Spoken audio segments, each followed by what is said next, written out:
Hello बच्चों, अरस्तु education में आपका स्वागत है। आज की वीडियो में हम आपके लिए लेकर आए हैं हायर सेकेंडरी बोर्ड परीक्षा 2025 से कक्षा 12वीं का भूगोल पेपर का सॉल्यूशन। ये पेपर का डी सेट है, तो आइए देख लीजिए कि आपने कैसा आंसर दिया है। सबसे पहले प्रश्न क्रमांक 1 है, सही विकल्प चुनकर लिखिए।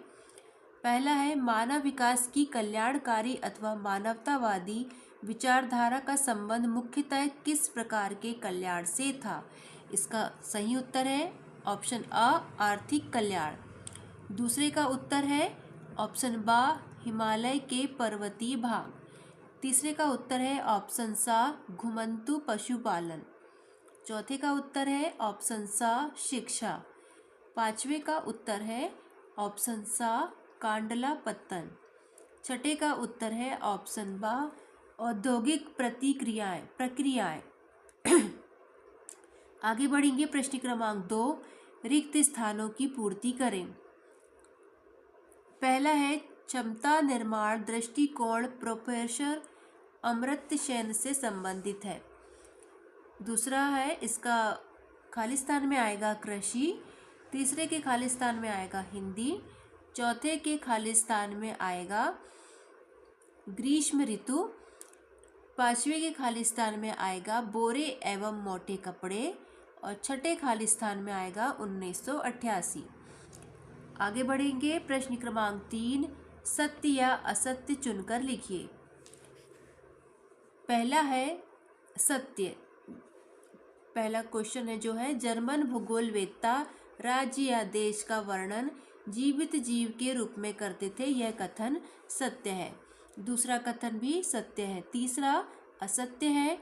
चौथा सत्य है। पांचवा भी सत्य है और छठा कथन भी सत्य है। आप केवल उत्तर का मिलान कर लें। आगे बढ़ेंगे। प्रश्न क्रमांक 4, एक वाक्य में उत्तर लिखिए। पहला है, उत्प्रवास क्या है। इसका उत्तर है, जब कोई व्यक्ति किसी देश में स्थायी रूप से बाहर जाता है तो उसे उत्सरण या उत्प्रवास कहते हैं। दूसरा है क्वेश्चन, मानव विकास के सबसे पुराने उपागम का नाम लिखिए।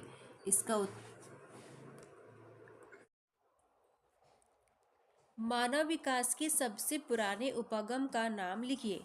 इसका उत्तर है मानवीय भूगोल मानव विकास का सबसे पुराना उपागम है। तीसरा है, फ्रांसीसियों द्वारा पश्चिमी अफ्रीका में लगाए गए पौधों का नाम लिखिए। इसका उत्तर है, पश्चिमी अफ्रीका में फ्रांसीसियों ने कॉटन के पौधे लगाए थे। चौथा प्रश्न है, राजस्थान में वर्षा जल संचयन हेतु स्थानीय ढांचों को किस नाम से जाना जाता है। इसका उत्तर है, राजस्थान में वर्षा जल संचयन के स्थानीय ढांचे खडीन के नाम से जाने जाते थे। पांचवा प्रश्न है, भारतीय राष्ट्रीय जल नीति किस वर्ष लागू की गई थी। इसका उत्तर है, भारतीय राष्ट्रीय जल नीति 1987 में लागू की गई थी। आई होप आपने भी ऐसे ही उत्तर दिए होंगे। प्रश्न क्रमांक 5 है, सही जोड़ी बनाकर लिखिए। कृषि आधारित उद्योग, इसका सही उत्तर है रबर। रसायन आधारित उद्योग सिंथेटिक फाइबर। डब्बा वाला मुंबई। भारत का सर्वाधिक जनसंख्या वाला राज्य उत्तर प्रदेश है। और भारत का सर्वाधिक जनसंख्या वाला राज्य, भारत का न्यूनतम जनसंख्या वृद्धि वाला दर वाला राज्य केरल है। आई होप आपने यही उत्तर दिए होंगे। आगे बढ़ेंगे। प्रश्न क्रमांक 6, आवश्यकताओं पर आधारित उपागम क्या है। इसका उत्तर है, यह उपागम विकास का एक तरीका है जिसमें बुनियादी आवश्यकताओं जैसे भोजन, पानी, शिक्षा, स्वास्थ्य सेवा और आवास की पूर्ति को प्राथमिकता दी जाती है। इसका अथवा वाला प्रश्न है, इसका उत्तर भी हमने लिखा है। आपको दोनों प्रश्न में से एक का उत्तर देना था। तो देखिए, सशक्तिकरण का अर्थ लिखिए। इसका उत्तर है, सशक्तिकरण का अर्थ है किसी व्यक्ति या समूह को अधिकार, शक्ति और आत्मनिर्भरता प्रदान करना ताकि वे अपने जीवन से जुड़े निर्णय स्वतंत्र रूप से ले सके। आगे देखेंगे। प्रश्न क्रमांक 7, पहला प्रश्न है स्थानांतरित कृषि क्या है? इसका उत्तर है यह एक कृषि प्रणाली है जिसमें किसान भूमि के एक टुकड़े पर खेती करते हैं, फिर कुछ वर्षों बाद इसे छोड़कर दूसरी भूमि चले जाते हैं ताकि मृदा की उर्वरता बनी रहे। इसका अथवा वाला प्रश्न है सहकारी कृषि क्या है? इसका उत्तर है यह कृषि का एक तरीका है जिसमें किसान मिलकर एक संगठन बनाते हैं और खेती की प्रक्रिया को साझा संसाधनों और श्रम के माध्यम से संचालित करते हैं।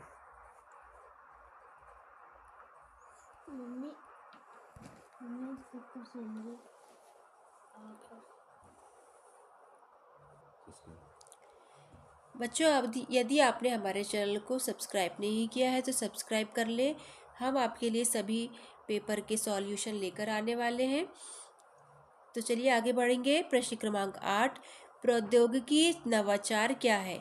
इसका उत्तर है यह नए या बेहतर तकनीकी समाधानों का विकास और कार्यान्वयन है जिससे उत्पादन में वृद्धि और कार्यकुशलता बढ़ती है। इसका अथवा प्रश्न है छोटे पैमाने के उद्योगों की दो विशेषताएं लिखिए। पहला, इनमें कम पूंजी निवेश की आवश्यकता होती है और दूसरा, यह श्रम प्रधान होते हैं और रोजगार के अवसर बढ़ाते हैं। ये दोनों प्रश्नों में से एक प्रश्न करना था। आप देख लें कि आपने कौन सा किया है। आगे बढ़ेंगे। प्रश्न क्रमांक 9, पहला है भारत में जनसंख्या वृद्धि के प्रावस्था सेकंड की कोई दो विशेषताएं लिखिए। इसका पहला पॉइंट है इस चरण में जन्म दर अधिक रहती है लेकिन मृत्यु दर घटने लगती है। दूसरा है जनसंख्या में तेजी से वृद्धि होती है। इसका अथवा प्रश्न है भारत की जनसंख्या की व्यावसायिक संरचना का क्या अर्थ है?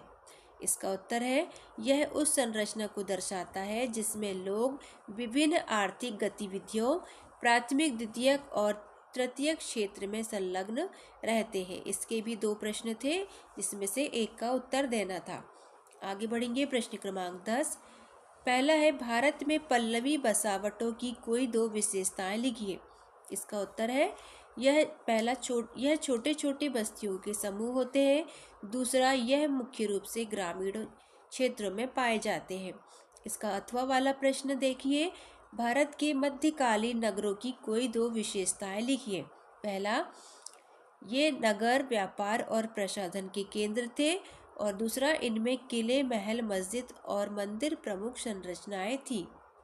आगे बढ़िए। प्रश्न क्रमांक 11, इसका पहला प्रश्न भारत में लैगून और बैक वाटर के दो उपयोग लिखिए। इसके उत्तर है पहला, मत्स्य पालन मछली पकड़ने के लिए उपयोगी, दूसरा, पर्यटन को बढ़ावा देने में सहायक। इसका अथवा वाला प्रश्न है जल संसाधन प्रबंधन क्या है? इसका उत्तर है यह जल संरक्षण, भंडारण और उचित उपयोग से संबंधित प्रक्रिया है जिससे सतत जल आपूर्ति सुनिश्चित की जाती है। बच्चों, इन सभी प्रश्नों में दो प्रश्न दिए गए हैं जिनमें से आपको एक प्रश्न करना था। आगे बढ़ेंगे। प्रश्न क्रमांक 12, इसका उत्तर इस प्रकार से देख लीजिए। इसमें भी दो प्रश्न करने थे। हमने दोनों प्रश्नों के उत्तर लिखे हैं। आपने कौन सा किया है उसका उत्तर मिलान कर लीजिए। प्रश्न क्रमांक 13 में भी इसी प्रकार से आपको दो प्रश्नों में से एक का उत्तर देना था। दोनों प्रश्नों के उत्तर दिए गए हैं, आप यहाँ पर मिलान कर लीजिए कि आपने क्या उत्तर दिया है। प्रश्न क्रमांक 14 में भी इसी प्रकार से आपको दो प्रश्न दिए गए थे, इसमें से एक प्रश्न का उत्तर लिखना था। दोनों प्रश्नों के उत्तर में से मिलान कर लीजिए कि आपने कौन सा उत्तर दिया है। प्रश्न क्रमांक 15 है, इसमें भी दोनों प्रश्नों के उत्तर दिए गए हैं। इनमें से देख लीजिए कि आपने कौन सा उत्तर दिया है।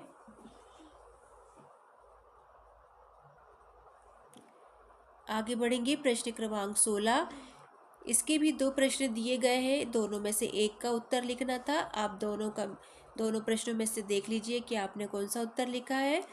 आगे बढ़ेंगे। प्रश्न क्रमांक 17, बच्चों इन सारे प्रश्नों के उत्तर हमने डिस्क्रिप्शन बॉक्स में डाले हैं, आप मिलान कर लीजिए वहाँ पर जाकर।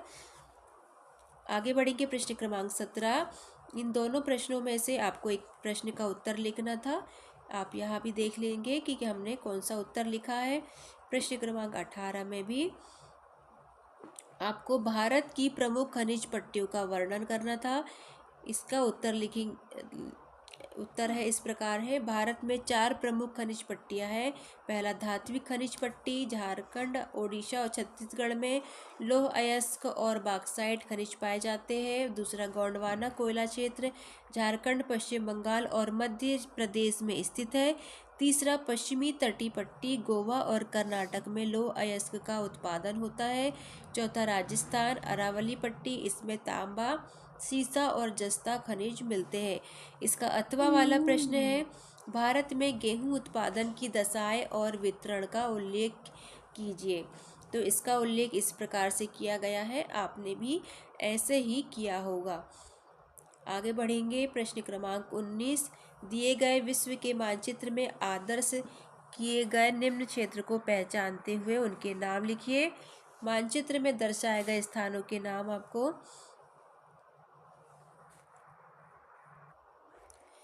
मानचित्र में दर्शाए गए स्थानों के नाम है। पहला है मिश्रित कृषि का क्षेत्र।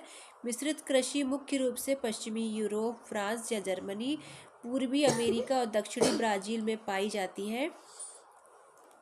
दूसरा विस्तृत वाणिज्य अनाज कृषि के क्षेत्र, यह मुख्य रूप से संयुक्त राज्य अमेरिका, ग्रेट प्लेन्स क्षेत्र, कनाडा, अर्जेंटीना, रूस और ऑस्ट्रेलिया में पाई जाती है।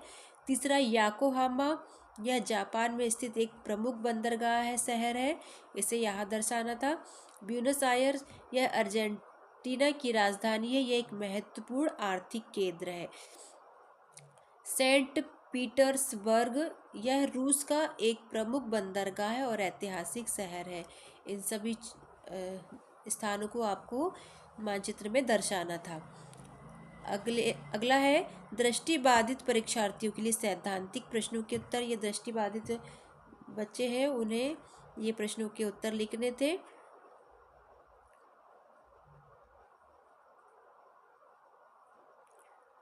आगे बढ़ेंगे। प्रश्न क्रमांक 20, दिए गए स्थानों को भारत के मानचित्र में दर्शाना। नेवेली, यह तमिलनाडु राज्य में स्थित है। बालाघाट मध्य प्रदेश राज्य में स्थित है। खेतड़ी राजस्थान राज्य में स्थित है। कोच्चि केरल राज्य में स्थित है। यमुना नदी, यह उत्तराखंड से निकलकर उत्तर प्रदेश, हरियाणा, दिल्ली होते हुए उत्तर प्रदेश में गंगा नदी में मिलती है। आप इनको भारत के मानचित्र में दर्शाना था, इन स्थानों को। अथवा इसके अलावा आपको दृष्टिबाधित परीक्षार्थियों के लिए प्रश्नों के उत्तर लिखने थे। ये इस प्रकार से प्रश्न दिए गए हैं, इनके उत्तर देने थे। तो बच्चों यहाँ पर यह आपका क्वेश्चन पेपर सॉल्व होता है। आपको वीडियो कैसा लगा? यदि पसंद आया हो तो वीडियो को लाइक करें और चैनल पर नए हो तो हमारे चैनल अरस्तु एजुकेशन को सब्सक्राइब करें। हम आपके लिए सभी पेपर का सॉल्यूशन लेकर आने वाले हैं। तो चलिए मिलते हैं अगली वीडियो में। Thank you.